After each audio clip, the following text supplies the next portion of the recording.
qué sucedió y por qué sucedió, está con nosotros nuevamente este gran historiador y escritor, conocido de todos ustedes, que es Alberto Bárcena.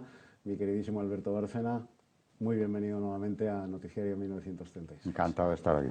Vamos a ver, Alberto, hemos narrado a nuestros televidentes en el noticiario de hace unos momentos los incidentes que se produjeron, graves incidentes, que se produjeron en el entierro del alférez de la Guardia Civil, del alférez Reyes. ¿Qué pasó exactamente? Pues este hombre, todo su delito fue que se atrevió a increpar a un grupo de gente de izquierdas, claro, que estaban abucheando el paso de la Guardia Civil en el desfile conmemorativo del 5º aniversario de la República. Y bueno, ni cortos ni perezosos, se metieron un tiro por la espalda, lo mataron ahí mismo. Y cuando lo van a enterrar, que fue 2 días más tarde, el gobierno intenta que se haga una cosa muy discreta, de tapadillo, que no vaya casi nadie. Vamos, que pase desapercibido, cuando en realidad este hombre pues no era culpable de nada. Pero claro... O sea, como Setién y Arzalluz enterraban a los guardias civiles asesinados sí, aquí, en Vascongadas y Navarra en los años de plomo. Sí, sí, no hay que escandalizar, ni encrespar, ni crispar. Para no crispar, pues este hombre, que no se hable del más. Y claro, el hijo, David de los Reyes, y su inmediato superior, teniente coronel de la Guardia Civil, dicen que no viene a hablar, que se le va a hacer un entierro en condiciones, porque ha muerto defendiendo a la Guardia Civil, en honor de la Guardia Civil, sin armas, porque iba de paisano en el desfile además, y no había hecho más que defender a la Guardia Civil, que como que iban a hacer una cosa vergonzante, ¿no?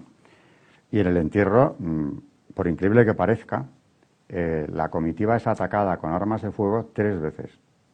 Es decir, desde casas, en el recorrido que tenía que hacer el entierro, son tiroteados los que van con él.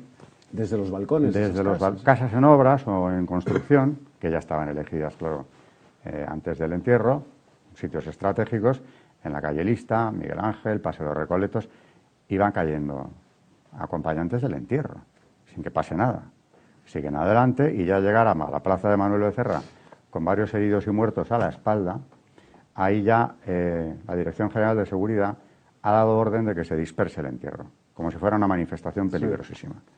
Sí. Y ahí, efectivamente, el teniente Castillo, de la Guardia de Asalto, personaje triste en nuestra historia, es donde empieza precisamente la cadena de sucesos que nos lleva al asesinato de Carlos Sotelo, es él quien ordena la carga prácticamente, bueno, abrir fuego contra el entierro de este señor.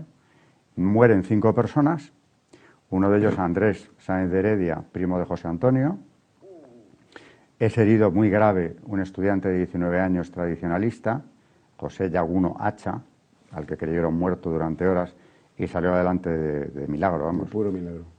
Pero claro, después de esto, lo más grave del asunto es que no se investiga en absoluto ni se expedienta a ninguno de los guardias cuando han sido precisamente un cuerpo de seguridad del Estado los que se han liado a tiros, vamos, con una gente que va inerme a enterrar a uno de los suyos. O sea, el asunto es gravísimo. No, es de locos. ¿No? Es de locos. En síntesis, esto es lo que pasó el día 16. Bueno, por cierto, que quisieron publicar una esquela que fue censurada y no podían poner... Primero le querían enterrar a las 11 de la mañana para que no pudieran ir mandos militares porque a esa hora no podían. Entonces se empeñaron en que no, pero bueno. Y luego en la esquela no podía figurar ni que era Guardia Civil ni ningún dato del entierro. O sea, nombre y apellidos y que había muerto y que era una oración por su alma, ¿no? O sea, que la censura fue férrea.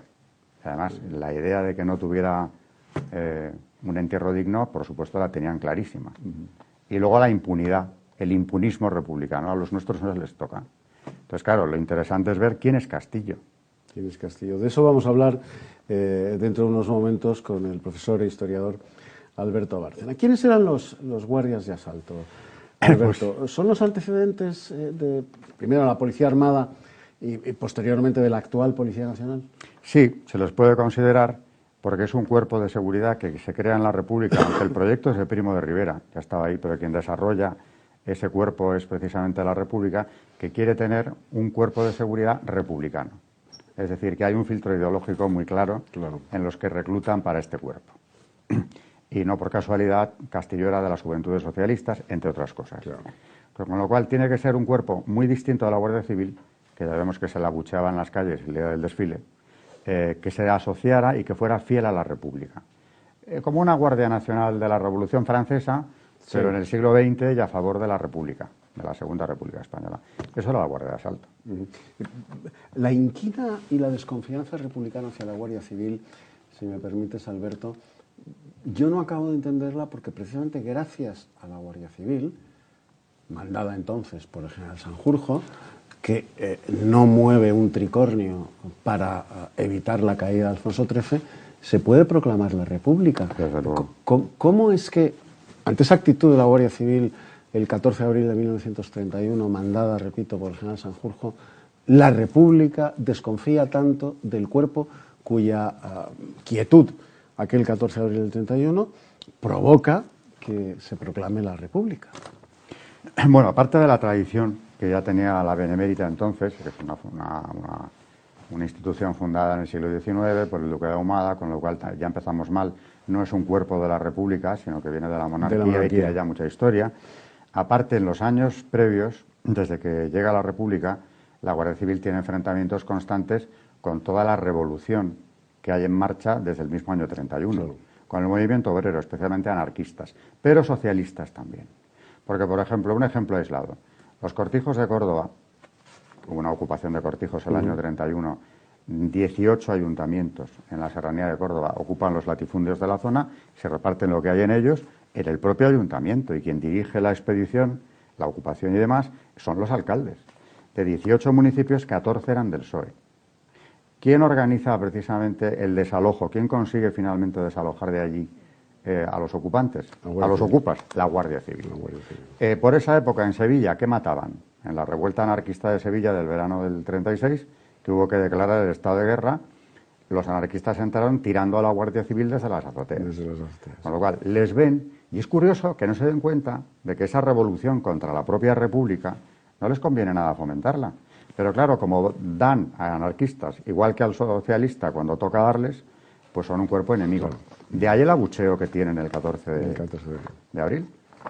Pues rapidísimamente, Alberto, ¿quién era el teniente Castillo?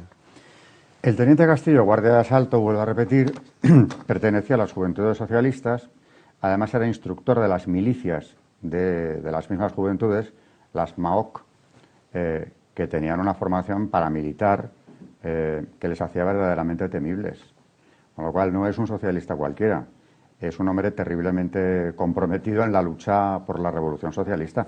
En el 34 se había puesto de parte de la revolución, pero luego en cambio en Asturias decide que él no dispara contra el pueblo.